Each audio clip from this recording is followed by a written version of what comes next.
pretty much borrow my daughter's dress. Just actually, she never even know I was taking it. I take it out of her closet, put it on, grab up her handbag, put on the heels, and impersonate the walk, and then it just blew up. Yeah, no, you could have just done one video, you know.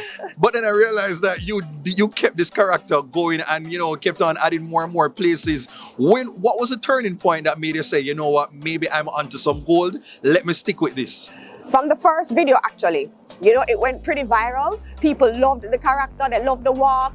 They compare me to so many things. We hear, oh my God, you look like RoboCop. And just, you know, a bag of things. And I say, you know what? I'm going to take this character out on the street.